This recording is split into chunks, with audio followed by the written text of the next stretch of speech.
स्वागत छ भाइ बहिनीहरुलाई नेपाल अनलाइन स्कुलमा। हामीले स्ट्याटिस्टिक्स सुरु गरेका थियौं र स्ट्याटिस्टिक्समा हामीहरूले केही क्वेशन्सहरु गर्यौं जसमा हामीहरूले क्वार्टाइल डेभिएसनको क्वेशन्सहरु लास्ट टाइम गरेका थियौं। सो केही क्वेशन्स केही टाइपको क्वेशन्सहरुलाई चाहिँ हामीले लास्ट टाइम गर्यौं। सो आज भने हामी कन्टिन्युअस डाटा भएको क्वेशन्सहरु गर्नेछौं। जस्तै हामीहरुको यहाँ डाटा एकदमै कन्टिन्युअस छ। 0 देखि 10 छ, 10 देखि 20, 20 देखि 30, 30 देखि 40, 40 देखि 50, 50 देखि 60, 60 देखि 70 एकदमै कन्टिन्युअस रूपमा डाटा गइरहेको छ। सो यदि हामीहरुको डाटा कन्टिन्युअस छैन भने के मान्नुस् डाटाको डिस्कन्टिन्युअस पनि त दिएको हुन सक्छ। के जरुरी छ तपाईलाई क्वेशनमा कहीं कतै भनेको छ, तपाईहरुले पढ्नु भएको छ कि डाटा तपाईले अलवेज कन्टिन्युअस नै दिनुपर्छ, सधैँ डाटा क्वेशन भनेको तपाईहरुको कन्टिन्युअस को नै हुनुपर्छ भनेर भनेको छ र कहीं छैन। सो डिस्कन्टिन्युअस पनि हुन सक्छ, चान्सेस हो त्यो। सो हामीहरुले यदि डिस्कन्टिन्युअस छ भने त्यसलाई कन्टिन्युअस बनाउँछौं। सो अहिलेलाई त हामीलाई जरुरी भएन। सो अहिलेलाई हामी फर्स्ट क्वार्टाइल र क्वार्टाइल डेभिएसन र coefficient of quartile deviation calculate गर्छौं। सो हामी यसपछिको क्वेशन भने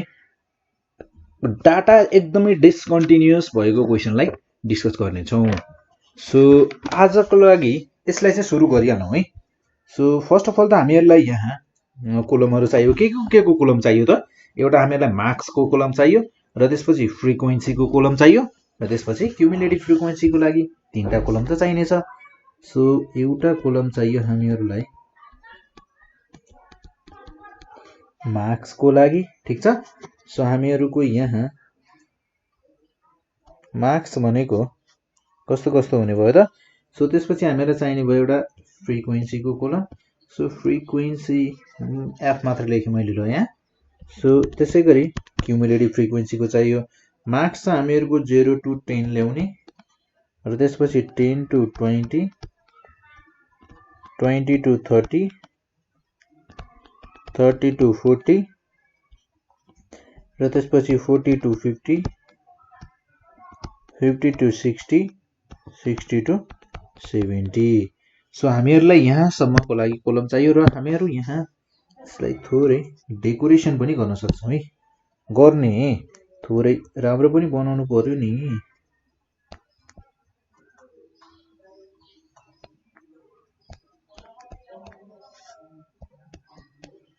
होइन त?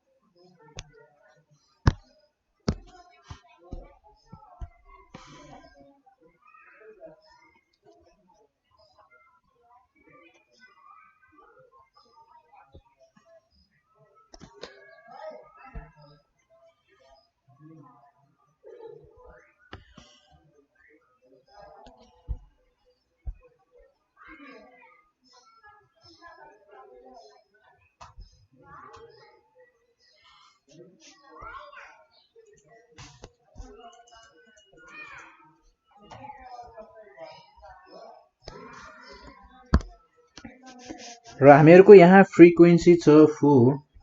6, 10, 20, 10, 6 र 4 र क्युमुलेटिभ फ्रिक्वेन्सी कति हुने भयो त हामीहरुको यहाँ?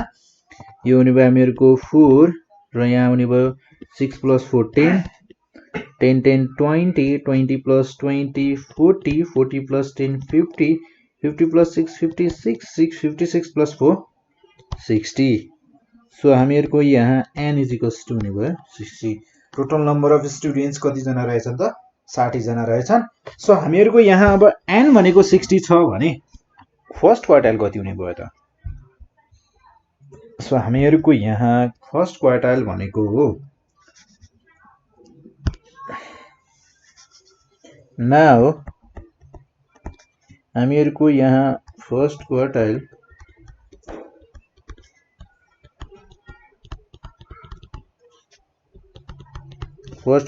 Q1 भनेको कति हुने भयो त? Q1 भनेको हामीहरुको हुने भयो n + 1/4 टर्म। यति त हामीहरुलाई थाहा छ। सो n भनेको हामीहरुसँग छ यहाँ 60 + 1/4 सो त्यसपछि यो हुने भयो 61/4 सो 61/4 भनेको कति हुने भयो त 60 सरी प्लस 1 61/4 ठीक छ सो 15.25 15.25 टर्म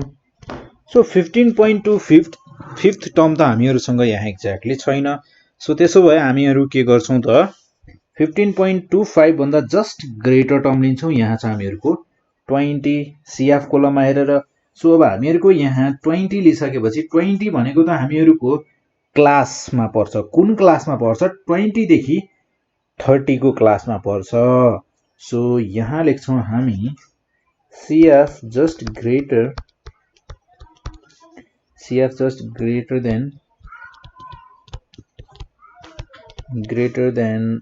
15.25 term is हामीहरुको यहाँ हुने भयो 20 ठीक छ 20 छ देन सो हामीहरुको Q1 कहाँ पर्ने भयो त Q1 lies in the class हामीहरुको क्लास छ 20 to 30 सो हामीहरुको क्लास 20 to 30 मा हामीहरुको Q1 पर्ने भयो सो अब यसको लागि हामीहरुलाई Q1 मा चाहिने भनेको Q1 भनेको के हुने भयो त अब Q1 भनेको त हामीहरुको L plus n/4 ठीक छ सो n/4 सो यहाँ हामीहरुको अब हामीहरुको यहाँ हेरौं है तपाईहरुले एउटा कुरा ध्यान दिनु भएको छ होला मैले बुझे तर मैले यहाँ गल्ती गरेको छु मलाई थाहा छ कहाँ गल्ती गरेको छु थाहा छ सो हामीहरुको यदि इन्टरभल छ क्लास छ यसरी हामीहरुको क्लास दिएको छ हामीहरुको क्वेशनमा यस्तो क्लासहरु छ भने यानी कि 0 to 10 को बीचमा मार्क्स ल्याएका विद्यार्थीहरु कति जना छन् त 4 जना छन् र त्यसैगरी 10 देखि 20 मा ल्याउने 6 जना छन् हामीहरुको एउटा क्लास बनाइएको छ 0 देखि 10 मार्क्स ल्याउने भनेको एउटा क्लास भयो सो यस्तो क्लास वाला क्वेशनमा हामीहरुको फर्स्ट क्वार्टाइलको लागि फर्मुला के हुन्छ थाहा छ n+1/4 हुँदैन यहाँ हुन्छ हामीहरुको n/4 मात्र सो यहाँ n/4 टर्म सो यहाँ कति हुने भयो त हामीहरुको यहाँ त्यही भएर मैले यहाँनिर हामीहरुलाई यो मेटेर गर्न पनि गाह्रो छैन सो 4/60 भनेको कति हुने भयो त यो भनेको त हामीहरुको 15 हो के हैन त 15th टर्म सो अब 15th टर्म भने पनि अब तपाईहरुले भन्नु होला 15th टर्म आएको भए पनि 15.25 आए पनि क्लास आउने सेम थियो र 15th टर्म सो हामीहरुको क्लास अब क्लास त सेम नै आउँछ यसमा कुनै डाउट छैन सेम क्लास आउँछ हामीहरुको आन्सर हुन जान्छ same in CF just greater than 15 पनि के छ त 20 नै छ सो यसमा त केही फरक परेन तर कहिले काहीँ चाहिँ फरक पर्न पनि सक्छ है सो कहिले काहीँ फरक पनि पर्न सक्छ सो हामीहरुको यहाँ फर्मुला युज गरेको चाहिँ रङ थियो सो मैले अब अझै यो भन्दा तल जानु भन्दा यहीँनेर चाहिँ भन्दिदा राम्रो भनेर चाहिँ मैले यहीँनेर नै भन्दिसके सो अब हामीहरुको यहाँनिर अब हामीहरुले Q1 यसरी क्लासको छ भने हामीहरुको 20 देखि 30 को क्लासमा पर्ने भयो भन्नुको मतलब हामीहरुले एक्ज्याक्टली थाहा पाएनौ कि 15th टर्म भनेको चाहिँ कति रहेछ त अब 15th टर्म भनेको हामीहरुले थाहा पायौं कि 20 देखि 30 मार्क्स ल्याउने विद्यार्थीहरु मध्येमा 20 देखि 30 मार्क्स ल्याउने हामीहरुका छन् 10 जना 10 जना मध्येमा कोही एक जना हो कोही एक जना छ जसले हामीहरुको यहाँ Q1 क्वार्टाइल 1 मा पर्ने एक जना छ र त्यो एक्ज्याक्टली चाहिँ भ्यालु चाहिँ कति हो त भन्ने कुरा एक्ज्याक्टली मार्क्स चाहिँ कति हो त ल्याएको भन्ने कुरा हामीहरुले थाहा पाएनौ सो हामीहरुले त्यसको लागि भनेपछि यो क्लास भित्रमा पनि अब हामीहरुको क्याल्कुलेसन हुन्छ सो यहाँ लेखिन्छ L plus n/4 minus CF by F then into I so अब यहाँ तपाईहरुलाई लाग्ला L भनेको के हो I भनेको के हो सो अब यहाँ हेर्नुस् है I भनेको हुन्छ मेरो 10 हामीहरुको क्लासको डिफरेन्स यानी कि मेरो क्लासको ग्याप कति छ त 20 देखि 30 जाँदा कति छ क्लास 0 देखि 10 आउँदा 10 छ 10 देखि 20 जाँदा 10 छ 20 देखि 30 जाँदा 10 छ 30 देखि 40 जाँदा 10 छ भन्नुको मतलब मेरो क्लास इन्टरभल कति छ त त्यो भनेको मेरो के हो आयो 10 छ र त्यसै गरी यहाँ हामीहरुको L भनेको lower limit of the class so हामीहरुको यहाँ लोअर भ्यालु चाहिँ कति छ त lower value of the class चाहे lower limit of the class जे भन्नुस् हामीहरुको यहाँ छ 20 सो L भनेको हुन्छ हामीहरुको 20 CF भनेको त क्युमुलेटिभ फ्रिक्वेन्सी हो तर क्युमुलेटिभ फ्रिक्वेन्सी लिँदा हामी 20 लिदैनौ जस्ट एक माथिको लिन्छौं के गर्छौं त एक माथिको लिन्छौं सो हामीहरुको क्युमुलेटिभ फ्रिक्वेन्सी लिँदा हामीहरुले के गर्ने भयौं त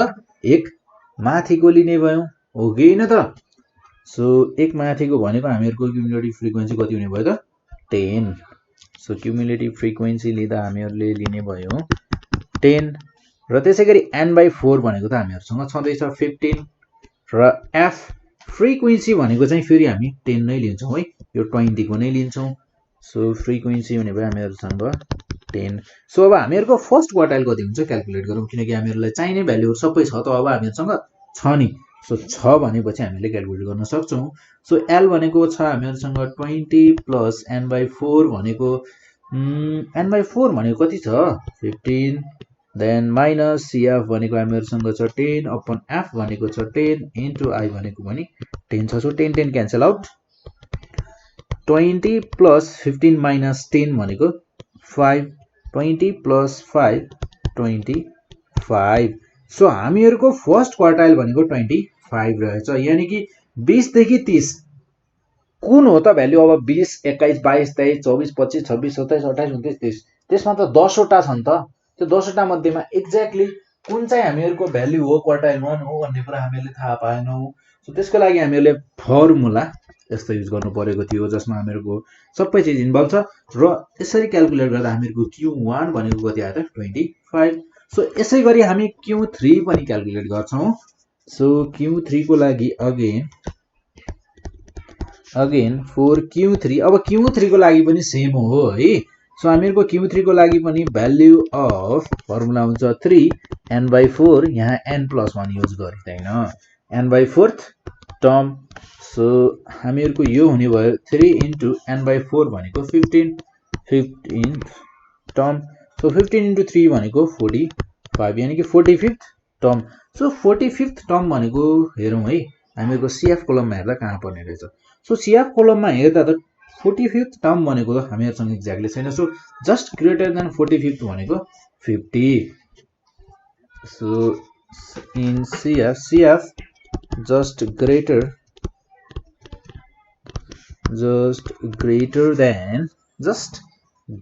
than 45 is 50 हो कि हैन त सो Q3 भनेको Q3 lies in the class कुन क्लासमा पर्ने भयो त हामीहरुको Q3 भनेको अब Q3 भनेको पर्ने भयो हामीहरुको 40 to 50 को क्लासमा so lies in class 40 to 50 को क्लासमा पर्छ भने अब हामीहरुसँग फर्मुला लगाउँछ हामीहरुको सेम माथिको जस्तै सो Q3 भनेको हामीहरुको हुने भयो L plus n/3n/4 3n/4 minus CF upon F into I जसमा हामीहरुको हो L भनेको हामीहरुसँग छ यहाँ 40 to 50 भने यहाँ हुने भयो 40 I भनेको 10 F भनेको कति हुन्छ हेरौं CF भनेको कति छ हेरौं सो F भनेको हामीहरुको 50 को लागि हुने भयो 10 नै छ र CF भनेको हामीहरुसँग छ 40 CF भनेको 40 F भनेको 10 सो L भनेको हामीहरुसँग छ 40 प्लस 3n/4 भनेको 45 so 45 minus CF हामीहरुसँग 40 upon F 10 into 10 10 10 cancel out 40 plus 45 minus 40 भनेको 5 then यो हुने भयो हामीहरुको 45 सो थर्ड क्वार्टाइल यानी कि हामीहरुको थर्ड क्वार्टाइल भनेको कति हुने रहेछ त Q3 भनेको रहेछ हामीहरुको 5 र त्यसै गरी Q3 भनेको 45 हो भने अब क्वार्टाइल डेभिएसन क्याल्कुलेट गरौँ होला है। So now QD quartile deviation भनेको हुने भयो हामीहरुको Q3 minus Q1 by 2 so 45 minus Q1 भनेको थियो हामीहरुको 25 upon 2 सो 45 minus 25 भनेको कति हुने 550 422 by 2 is equals to 10 10 भनेको हामीहरुको क्वार्टाइल डेभिएसन र कोएफिसिएन्ट अफ QD भनेको कति हुने भयो त Q3 minus Q1 upon Q3 plus Q1 so Q3 minus Q1 भनेको हामीहरुको हुने भयो 20 then upon Q3 plus Q1 भनेको 5510 then plus 1 4 6 7 70 ठीक छ 0 0 cancel out 2 divided by 7 भनेको कति हुने भयो त 2 divided by 7 भनेको हुने भयो हामीहरुको 0.29 नभए 0.286 लेख्न सक्छौं सो हामीहरुको कोएफिसिएन्ट अफ क्वार्टाइल डेभिएसन भनेको कति हुने भयो त 0.286 यसरी हामीहरुले यदि कन्टिन्युअस क्लास छ भने यसरी क्याल्कुलेट गर्ने भयौं सो अब हामी नेक्स्ट टाइम भने हामीहरुको डिस्कन्टिन्युअस क्लास छ भने कसरी क्याल्कुलेट गर्छौं त्यो कुरा हेर्ने छौं है।